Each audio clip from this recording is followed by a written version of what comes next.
Good afternoon, everyone. My name is Pete Sauer, and I'm very happy to welcome you to a TCIPG seminar being broadcast on this Friday at 1 p.m. Central Time. And welcome to beautiful Urbana, Illinois. It's a May day almost, and our students are busy getting ready for finals.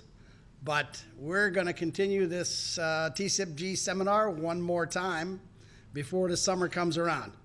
And I'm very happy to introduce the speaker today. Rick Smith has been a friend and a colleague for over 30-some years. He has the distinction of being almost as old as I am, and also from Missouri, Rolla, which I am from, and also from St. Louis, which is where I was from. And Rick has been the Director of Research and Development for as many years as I've been here, I think. And he has also been active at EPRI. So Rick Smith is an engineer. He's in charge of research and development for what used to be called Union Electric, and now it's Ameren. There's Ameren, Illinois, and Ameren, Missouri. And I'm not sure, when you say Ameren Corporation, I guess it means both of those. So R&D is a big deal in the age of the smart grid. And in this particular case, we're the TCIPG, the cybersecurity aspect of that. And so Rick is going to talk to us about the smart grid research from a utility perspective. How does he view all of these things that are happening? So, Rick? All right. Well, thanks, Pete. I appreciate the introduction and the opportunity to be here to speak to the group today. And I am going to speak about smart grid research, broadly speaking, from a utility perspective, and try to provide some industry context to the researchers. And quite often when I'm out at different places, different meetings, and speaking in different venues, people ask me about the business model of the utility. Is it threatened or not threatened? What is our view of business models for some of the new technologies that are coming around? And so what I thought I would do today is speak a little bit about Ameren. If you're not familiar with Ameren, you will be in a minute or so. And then provide some industry context around what we deal with as regulated utilities and investor-owned utilities in particular. But much of what I have to say applies also to municipal utilities and to cooperative utilities as well. And then I'll speak a bit about some of the smart grid technologies and give you a business perspective about those that you may or may not see very often. And then I'll share with you some of the smart grid activities that Ameren's involved in, and then suggest some potential research priorities going forward as you consider what you might work on next or what to do with some of the results that you've achieved so far. You may think about some of the comments that we'll have toward the end here. So with that, Ameren is a regulated investor-owned utility based in St. Louis, Missouri, and we operate, as Pete said, two utilities, one in Missouri and one in Illinois. And the difference between the two, or the main difference between the two, I should say, is that Ameren, Missouri is fully integrated in that they own the generation, they own some transmission and distribution, and they also own a gas distribution business. Ameren, Illinois operates within the confines of Illinois and is an energy delivery company that does not own the generation at this point in time. And the other entity shown here on the slide is Ameren Transmission Company, which is a FERC-regulated entity engaged in the transmission business. We serve 2.4 million electric customers, divided roughly equally in the two states. So each of the Missouri and the Illinois utilities are roughly about the same size. So Ameren, Missouri owning generation is about 50% coal in terms of capacity, about 25% natural gas. And we do own a nuclear power plant in central Missouri, some hydro and pump storage, and a brand new plant that burns landfill methane, which is called the landfill gas project there. And you'll notice a difference here between our installed capacity and the amount of generation that comes from the different fuel sources. Coal is representing about 77% of the generation that Ameren, Missouri produces. Nuclear is about 19%. Renewables about 3%, which includes some purchased wind. And or contracted wind, and then some natural gas generation here as well. The hydro is included in the renewable along with landfill gas. So the question is really, with so much natural gas capacity installed, why are we generating so much with coal? And the answer is really dependent upon the market conditions and the MISO. So operating in the Midwest Independent System Operation area, they dispatch to plants based on system needs and economics and day-ahead pricing and things of that nature. And so coal is still the most economical choice for the most part here in the Midwest. So I'd like to transition and talk a little bit about the industry context from which I'm speaking today. And Ameren is a representative utility. You might think of us as a typical Midwestern utility, and the fact that we have a lot of coal capacity is typical of a Midwestern utility. And the dispatch situation that I mentioned is also fairly typical as well. But when we think about utilities and through the lens of advanced technology and emerging technology and what's going on with smart grid and some of the other technologies that are in the utility space, it's helpful to think about what are the core competencies that utilities possess that we have to deal with or that enable us to provide value to our customers. And so utilities own regulated energy infrastructure assets. And I would suggest that municipal and cooperative utilities also are engaged in owning energy infrastructure, but maybe regulated in a different way.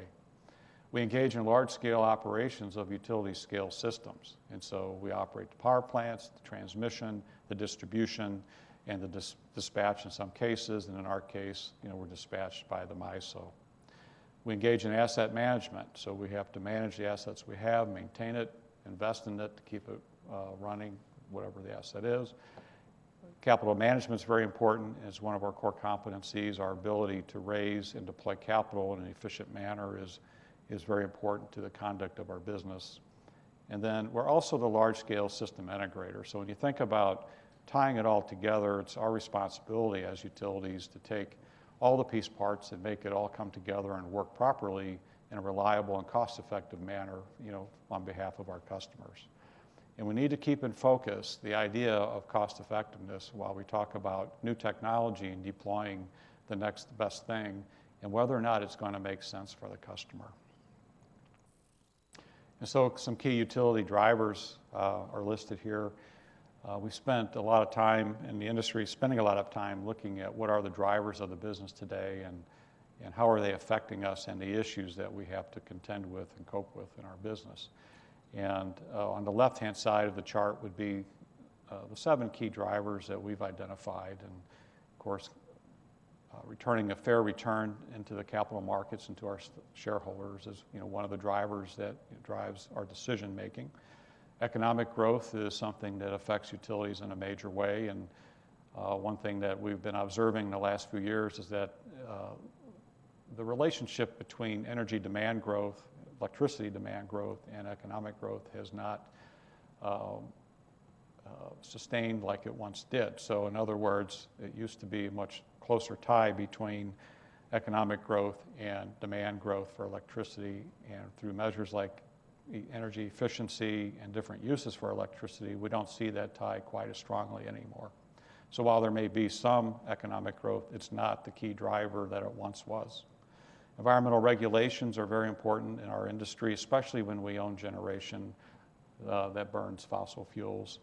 Government policies, natural gas prices affect markets, affect how those markets operate and the economics in those markets.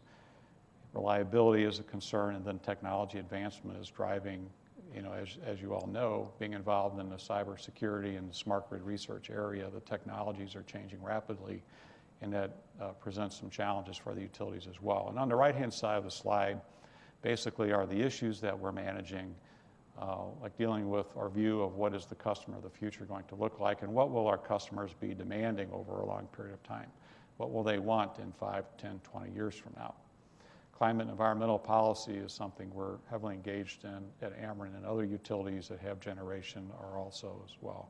So you see the list, and just going down at the bottom, I've listed technology again as an issue that we try to manage, One could argue that technology isn't something you can really manage, it just sort of happens, but it is something that we have to deploy properly and decide, is it making sense, to deploy. Just because it works or just because it's available doesn't mean it's the best thing for the utility system from a reliability perspective, and it may not be the best thing for the customer from a cost perspective. And so what we're really all about in our industry is achieving this balance between some key priorities and key stakeholder groups. And I suggest to you that the 4 areas shown here would be a way to think about that. So we have our customers and communities that we serve. We are required and accountable to provide reliable and affordable power at quality service to our customers. Our workforce, safety is job 1 for us, and it is in our industry as well. And we want to be a preferred employer. While we're balancing these things against the environmental and the call for cleaner generation over time and renewable energy and reducing our environmental impacts.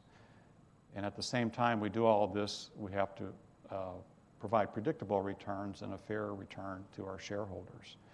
And so we ask ourselves, when we look at advanced technologies, how does investment in smart grid or smart grid related technologies help us with these priorities? And it's something to consider as you think about what are the next research projects that you'll be thinking about.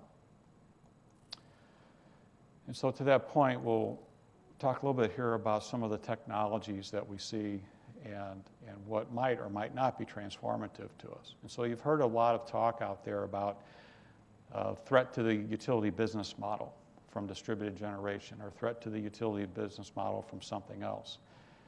And I would suggest to you that the utility business model is probably not as threatened as we might think or some people may postulate. And in part because the pace of technology change, while is fast in some regards, is not so fast when you look at deploying things like distributed generation and we factor in the techno-economics of what may be possible. And so we've identified 5 areas of technologies that we are watching and we are concerned with, and one would be what's happening in the natural gas supply area, and the technology associated with directional drilling and fracking has certainly changed the gas market conditions and has affected power prices. And we see methane hydrates out there and that people are working to develop a supply of methane hydrate derived natural gas as well. And so we think that natural gas will continue to be an attractive fuel long into the future, readily available at good prices.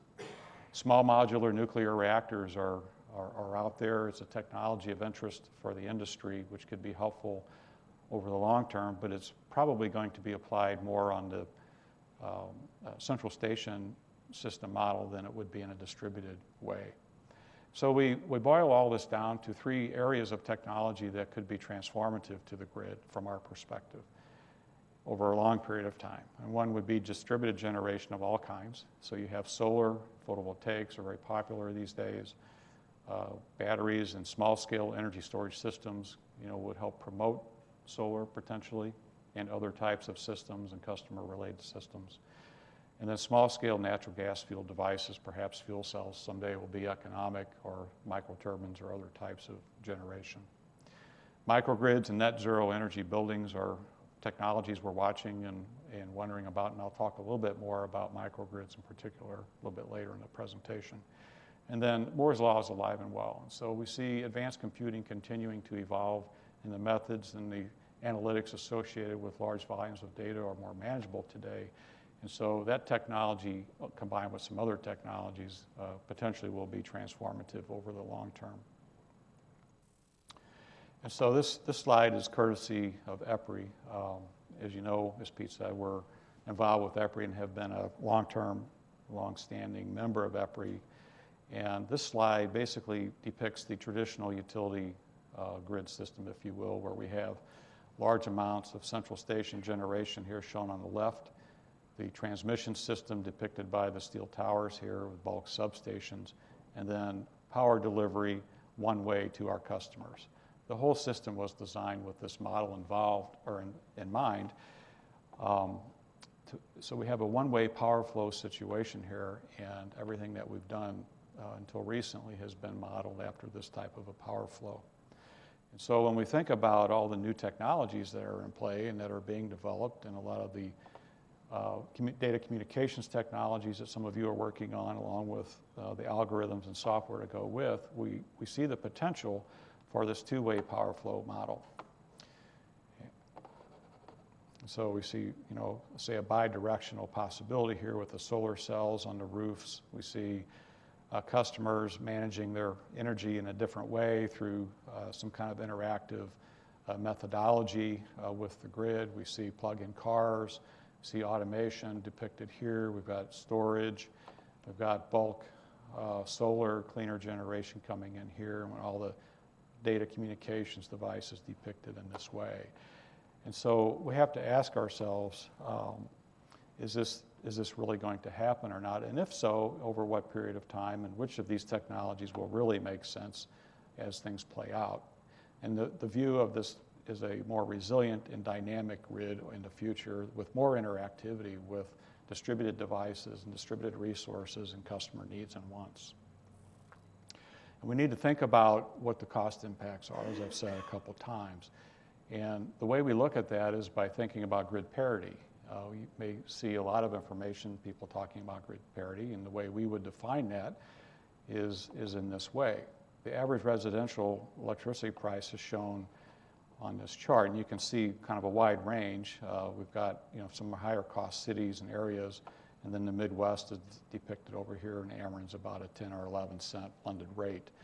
And so we find that our customers are most concerned about reliability and price, and we think that's going to continue for the long term.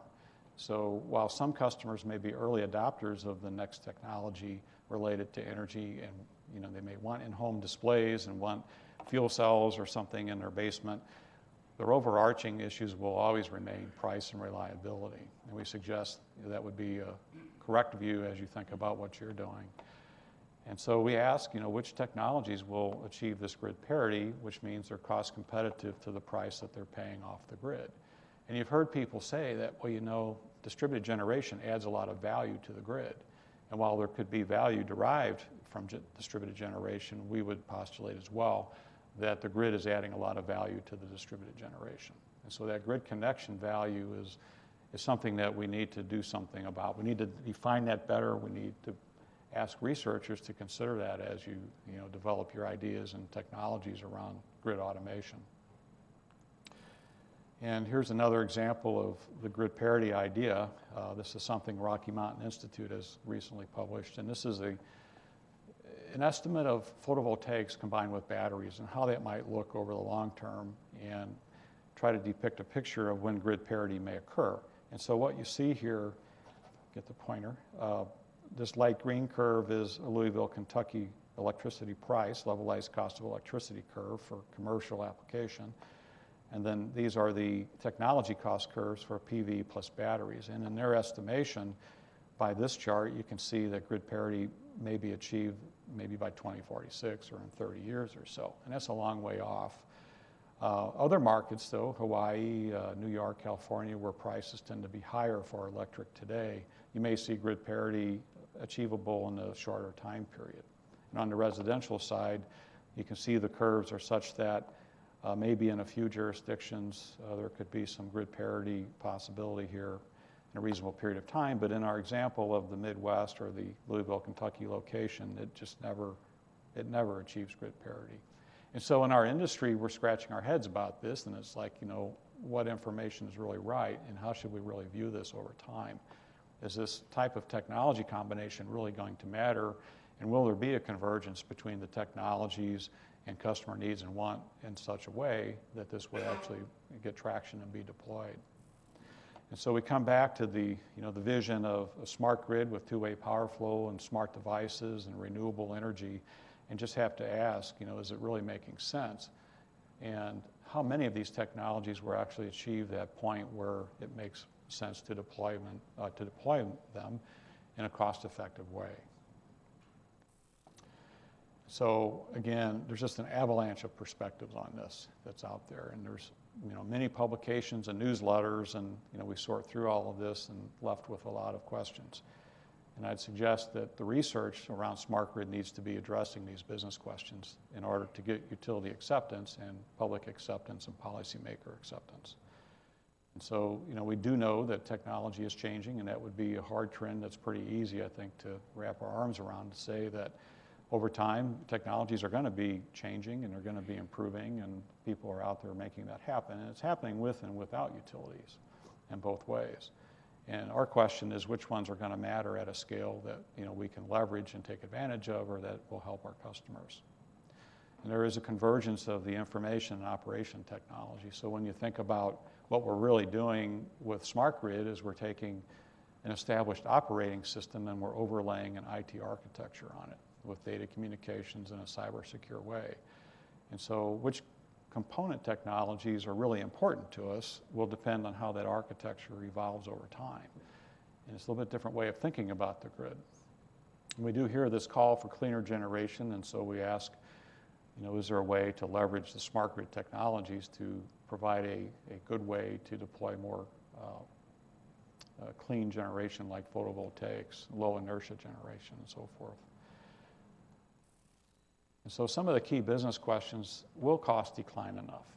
It's something that's subject to debate and lots of speculation around this, but it would be helpful to have a better handle on what is going to happen to the cost trajectories for some of the technologies. And what is the pace of that technology change? Is it 5 years or 10 years before some of these technologies come around and become deployable from our business perspective? And can we earn a fair return for the shareholders by deploying some of these technologies? And what about breaking the grid into smaller segments? If we think about segmenting the distribution system in a different way, perhaps through applying microgrid technologies, is it really evolving into a grid of grids over a long period of time? Does that make sense? Is that more reliable and cost effective and more manageable as we begin to automate things? And again, is it a way to deploy increasing amounts of cleaner generation over time? But in the long run, will the customers be willing to pay for these things? It's something to keep top of mind. And so some of the things that we are doing, within Ameren companies to address some of the questions, working with EPRI, University of Illinois, and other entities, include deployment of AMI in Illinois. There's a modernization plan in the Ameren, Illinois utility, and a big cornerstone of that is to deploy the AMI metering infrastructure, which is beginning now and is planned to be a 10-year project to install 750,000 meters. Ameren, Illinois has constructed a smart grid test bed. We call it the Technology Application Center here. It's adjacent to the south campus of the university and was commissioned and opened for business in August of 2013 and is available for testbed services today.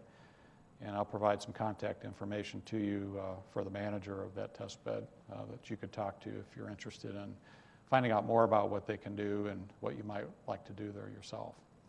Ameren, Missouri has been testing certain smart devices, smart grid related devices in a location in St. Louis County, which include automated switching and cap bank controls, and we've done some work around Volvar control and PMUs and things of that nature. There is a project underway to install an advanced distribution management system here, which will cover both Missouri and Illinois.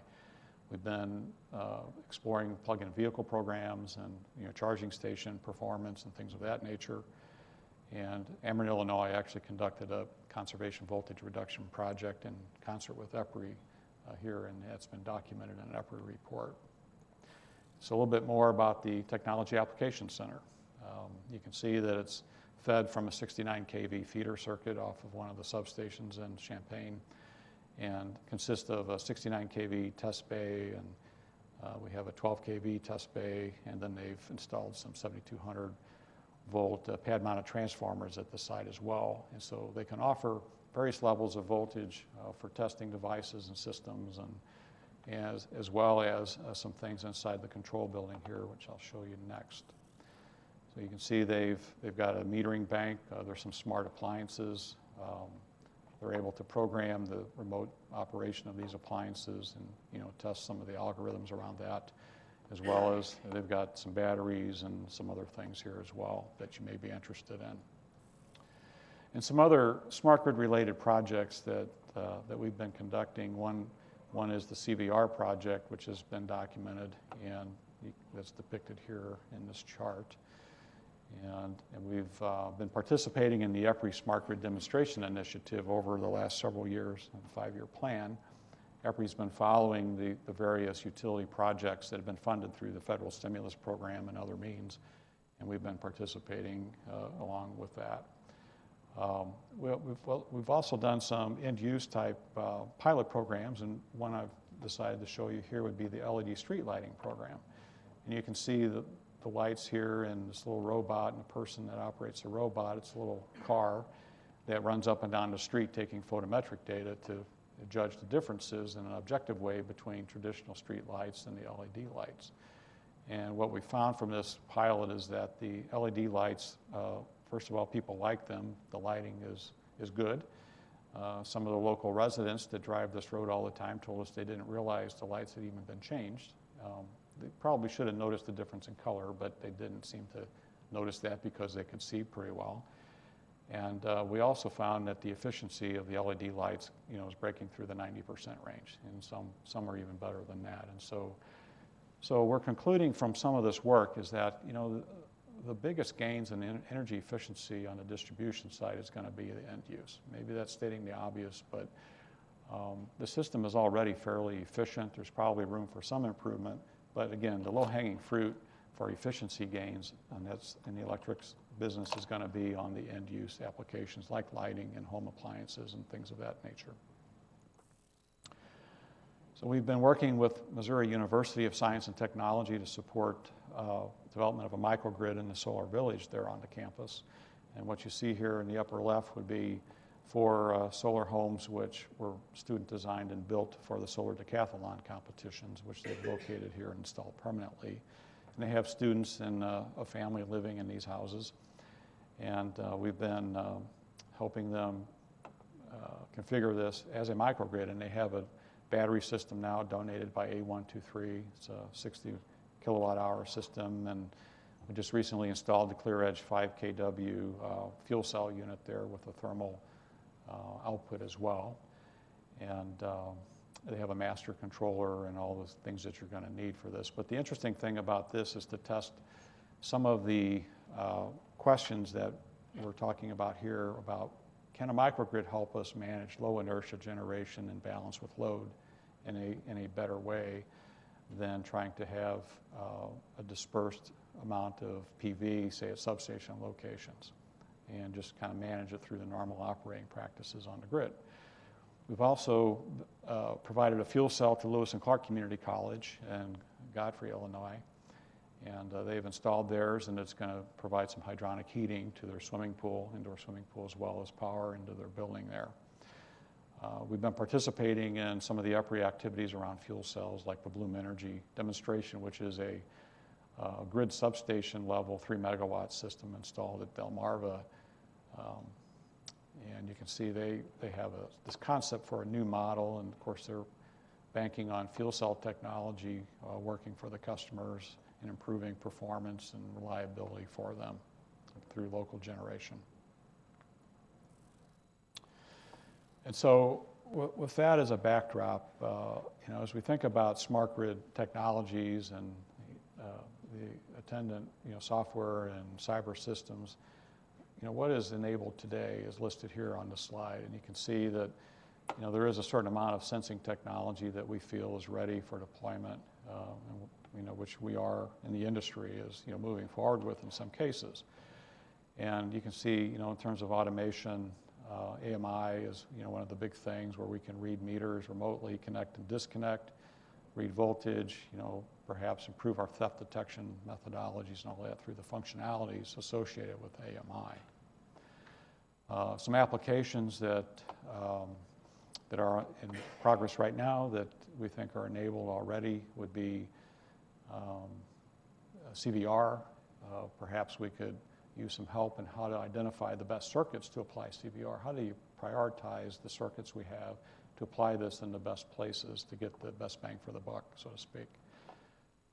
Intrusion detection on our system, how do we know if we're being hacked or not, is a big question. And so as we start installing more and more sensing smart meters and other smart devices and collect data, is there a way that we can look at that data and determine there's an anomaly that's malicious in nature and not an equipment failure?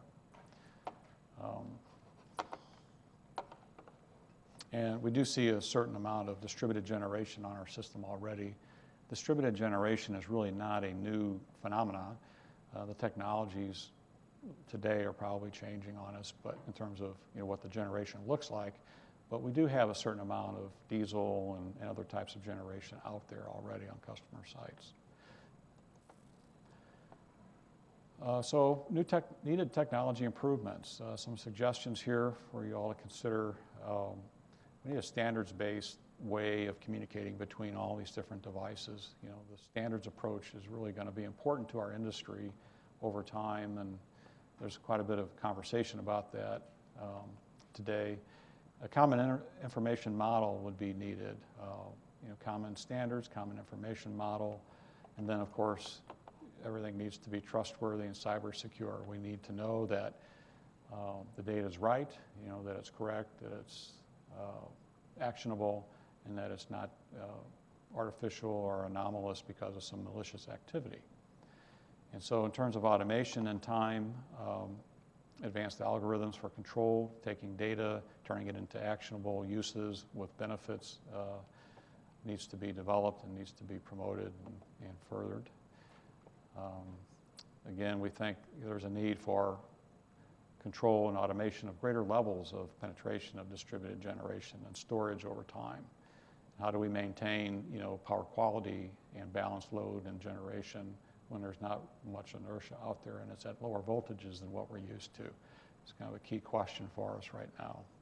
And then data analytics is an area that's ripe for lots of development and time. And as more and more data is collected, what are we going to do with it?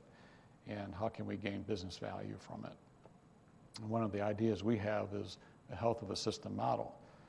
So if we could take the data we're getting off the system and somehow process it and turn it into management information, then we could perhaps gain insights for how to plan and prioritize certain maintenance activities and anticipate operating needs, avoid losses like outages, reduce downtime for customers and reduce the frequency of outages for them, and improve our response time when outages do occur and perhaps, as storms come through and so forth.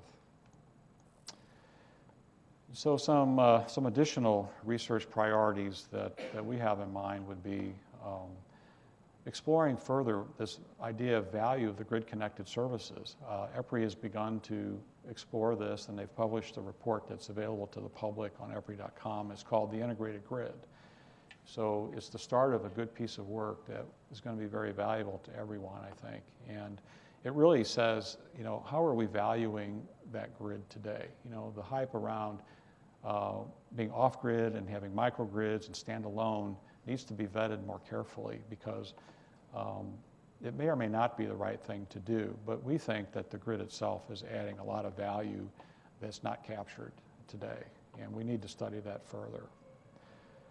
The cyber and physical security of grid interactive customer systems. What I'm saying there is, so if we adopt the premise that customers will be deploying more and more DER, more systems on their own, have their own generation and storage, are utilities going to be asked to optimize the overall system engaging with those customer-owned devices? And if the answer is yes, then what are the threats that are potential pitfalls of doing that in terms of security and operation of our system? So if we're responsible for reliability for all customers, by connecting in an interactive way with customer systems, are we somehow jeopardizing the reliability and security of everyone?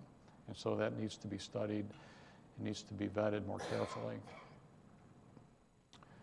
And another socioeconomic question would be, what is the potential for true customer interest in some of these emerging smart grid technologies? Are they really interested in this stuff or not? And if they are, in what way and in what time frame? And how do we identify who the early adopters are and what is the value proposition for them? It's kind of a social economic question that really needs to be studied in more detail. And again, kind of on the value of the grid premise here, what is the value of having that grid connection for our distributed generators? Distributed generators typically are not standalone all the time. They may island from time to time depending on circumstances as backup. But there is a certain amount of value, and in some cases, photovoltaics won't work without having a grid connection because you have to power inverters and things of this nature. And maybe future systems won't require that grid connection, but there's a certain value to having the backbone and that reliability that utilities provide.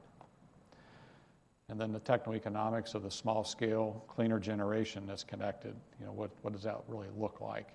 What are those cost trajectories? And what are the time to market for some of these emerging technologies?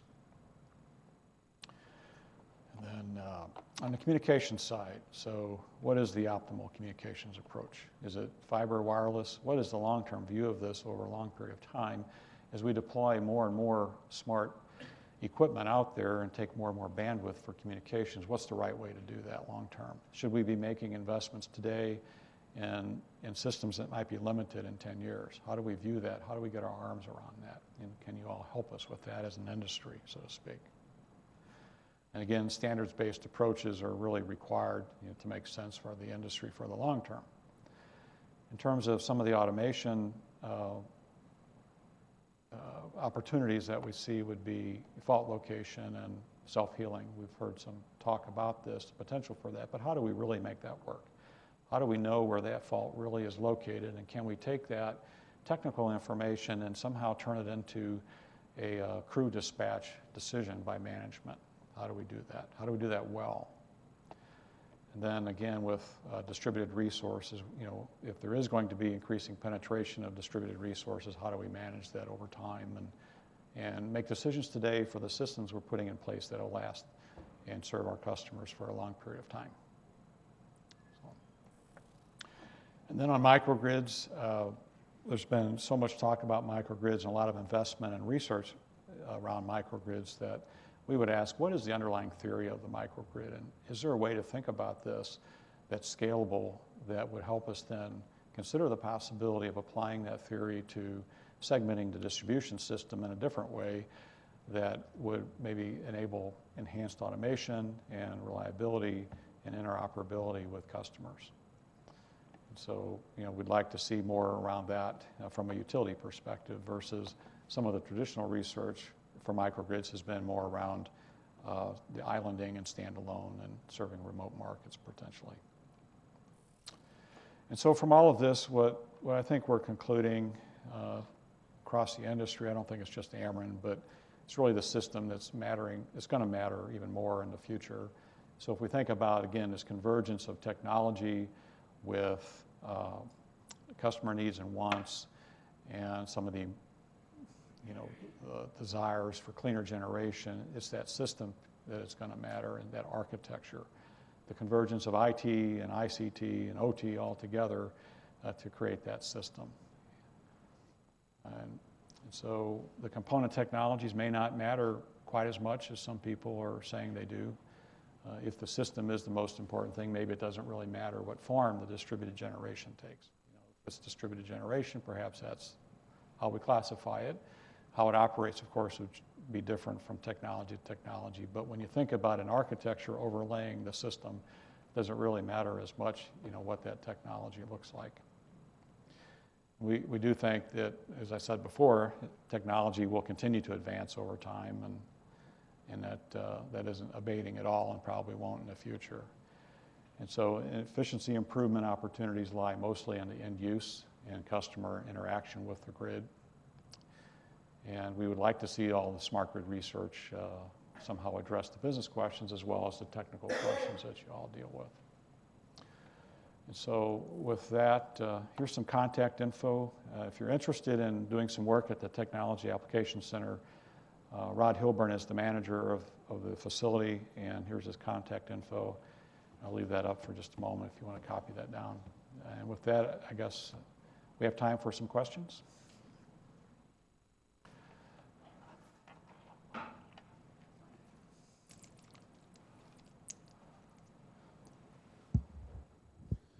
So, Rick, this is Tim Yardley. One of the things that I saw you mentioning as a potential transforming technology is the small modular nuclear reactors. How do you think that'll change the game? I mean, in microgrids, obviously, we've been thinking about distributed energy resources, which are low density effectively, but those small modular nuclear reactors can be quite a bit of power in a really small area. So how do you see that changing the thought patterns associated with distribution, or the trade-offs between, say, distribution and transmission infrastructure? Right, so our thoughts about small modular reactors is that they aren't going to be transformative for the distribution system. And so the slide, I go back to it. So it's not circled here and highlighted in the slide. And so our feeling about it is it's a good option for carbon-free generation in the future. Some people have talked about it being deployed in small scale in a more distributed fashion. Not so sure, that's going to pan out. It's probably most appropriate today to think about it as a central station type of a technology. And so I think the Westinghouse reactor size is roughly a 225 megawatt electric output. NuScale, I can't quite recall what they were saying. I think it's at least 50 megawatts, maybe it's a couple hundred megawatts, I'm not really sure. I believe B&W was in the 100 megawatt to 200 megawatt range. So I don't see that being deployed in distribution as part of a smart grid.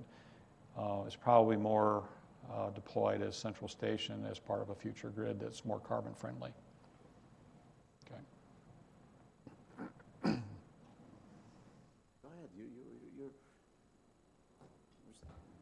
Hi, Rick. I was curious about the data analytics because it's something we deal with all the time, and you brought it up.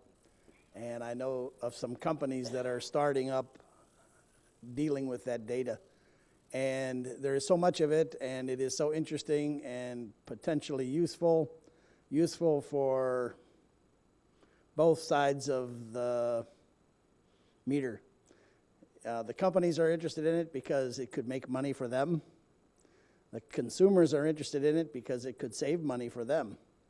And I'm curious what your thoughts are about who owns the data that comes out of meters and who has the access to that for purposes of either increasing the profit of the company, which I can understand, that makes sense, but also for the owner of the building that wants to save money.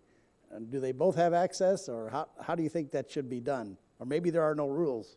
It's a good question. The customer is entitled to their data. And so, they do have access to the data, and we actually provide their usage data to the customers. We obviously have their data because we need it to operate the system. So it's kind of a shared thing at this point. Now, whether policymakers would want it to be more broadly shared or not, I guess remains to be seen. But today it's more shared between us and our customers.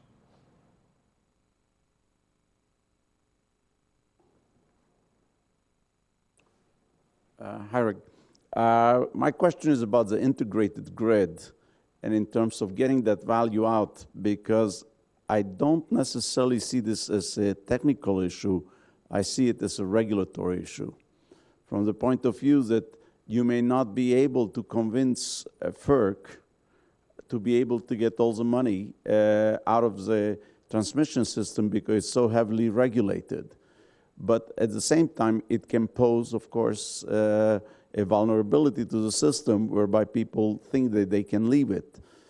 I happen to be of the opinion that just because we have airplanes and automobiles and drones, we still need the trains to get most of the merchandise that we use in the continental U.S. comes by freight train.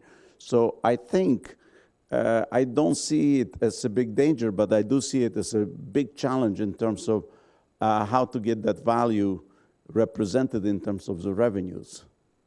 I think that is the challenge, is how to represent it correctly. And the EPRI report is a start to help to quantify that for the industry.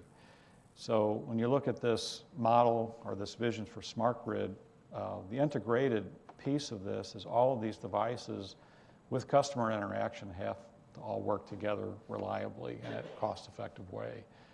And getting the proper value propositions defined for the various pieces of this is going to be important in making business decisions and policy decisions down the road as to, what is it we actually deploy and what will customers really choose to do. So one way to look at this is we're not going to have as much central station generation in the future. So if the smart grid devices actually get deployed and there is more distributed generation and distributed storage, then we're not going to need as much, at least in the United States, we won't need as much central station generation.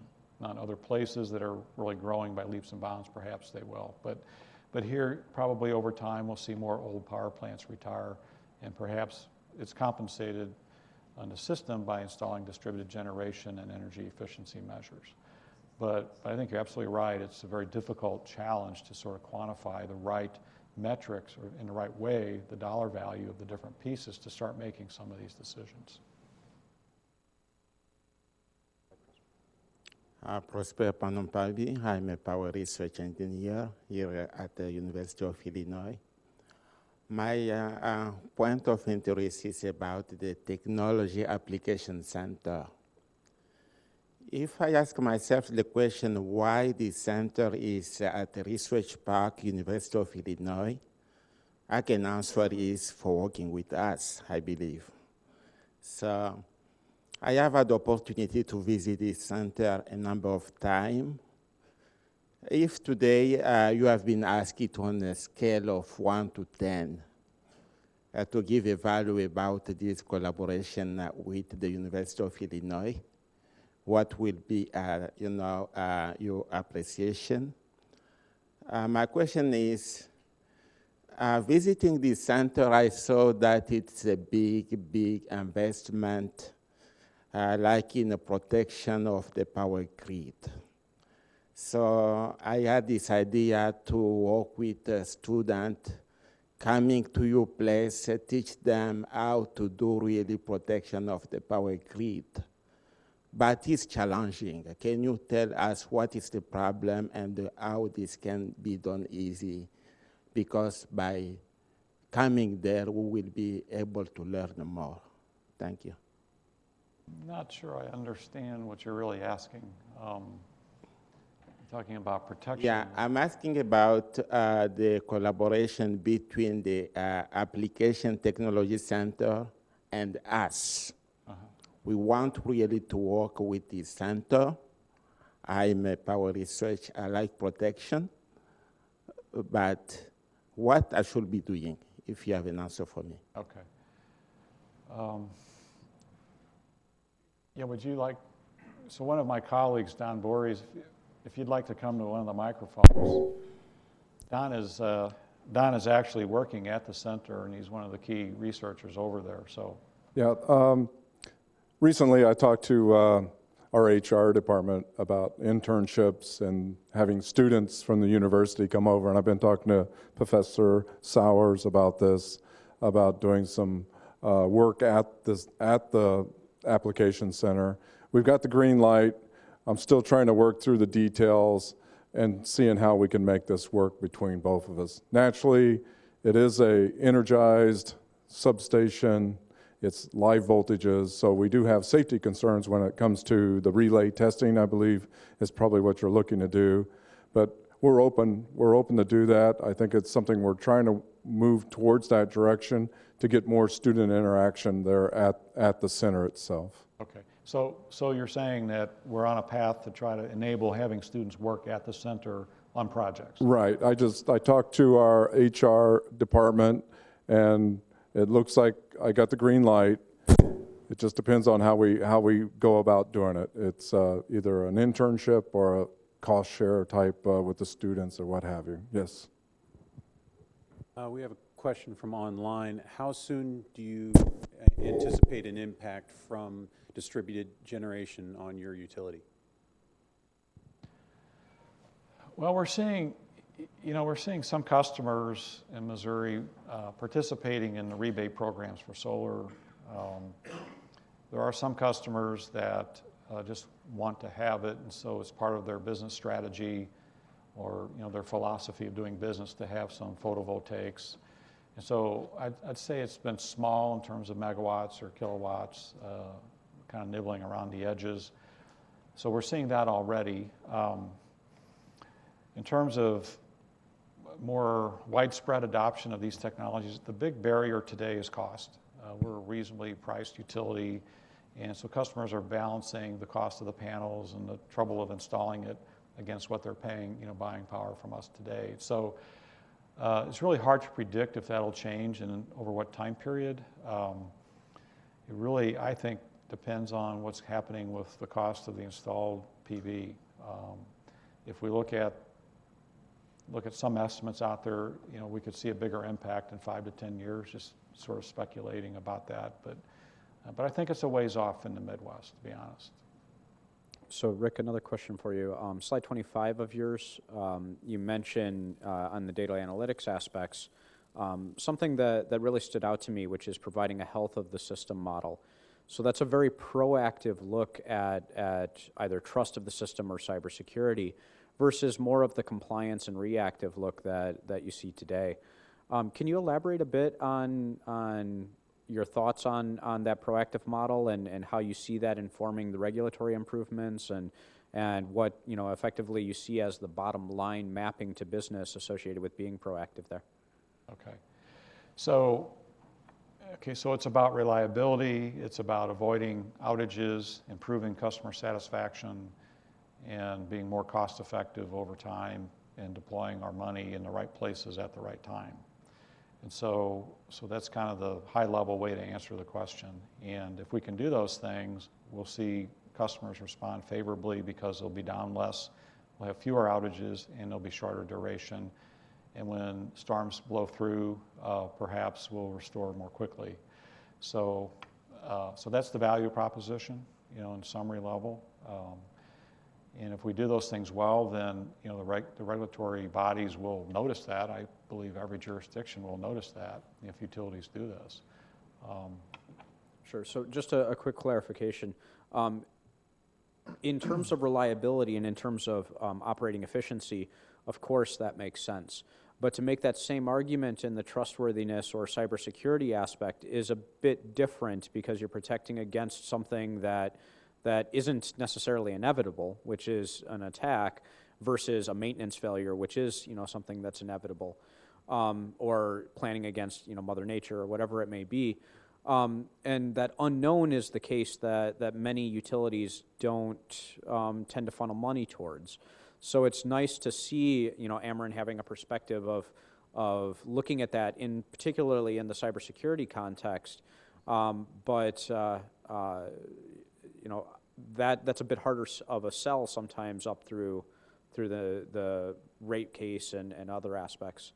So I know you're looking at these from silos, and it's not necessarily relating to cybersecurity, but I think in that context it's kind of an interesting point of view. Yeah. Well, thanks for the comment, Tim. You're stimulating some thinking here, and so I'll take your comment to heart. I think you're right. I think it does matter in a cybersecurity world, and certainly we'll give that some thought. Got I guess you could call it a comment or question, but the point's been made several times in the presentation that you are a reasonably effective, low-cost utility right now. But I think all of us are looking for the other shoe to drop from the EPA. And when that happens and somehow or another they try to kill off the rest of our coal-fired generation, that could change overnight for you, wouldn't you say? I would say, you're talking about CO2? Yes. Climate change? Or any other particulate, but basically the inability to use our coal resources for the low-cost generation. I'm also not convinced that gas is going to be as easily and economically available. We saw again this winter when things got cold for a long period, the pipeline system couldn't support the demand. And sooner or later, if we lose part of that triad, if you will, of our nuclear in this area, of our coal, and the ability to use gas, if it comes down to being mostly gas, I see that as being almost as much over a barrel as we were with the United Mine Workers in the 40s and 50s when we were all coal. Yeah. And it may raise costs and change your perspective considerably. Yeah, I think you're on point there, and it's making a good point, and it's a huge issue for from a national policy perspective. And where is that reliable baseload power going to come from under the scenario that you've painted here, about the stress against fossil fuels? So you're absolutely right.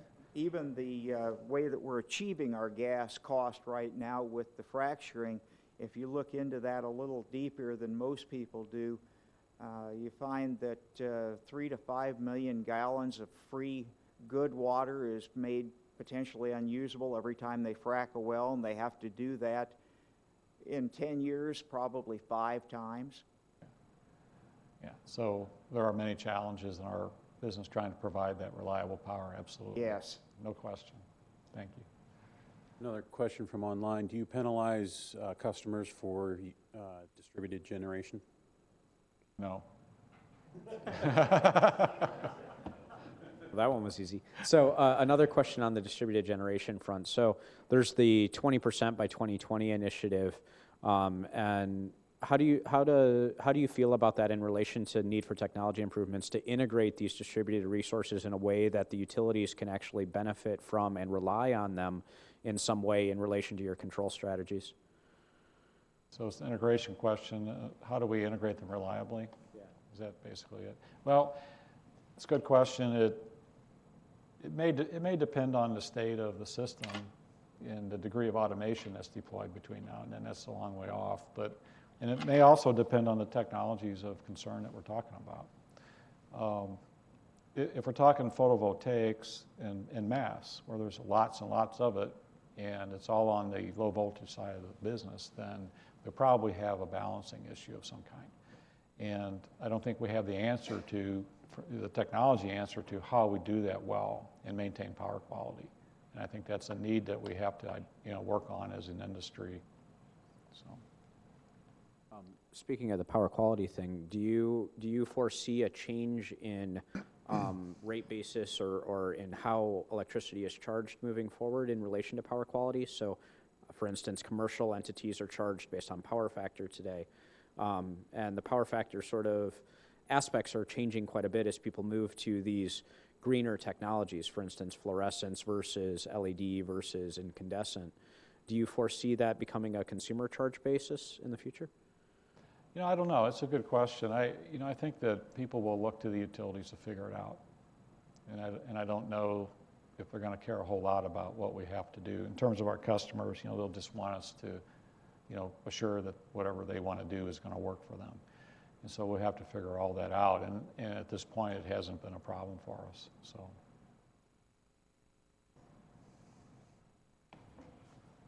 Any other questions from the group? Anything else?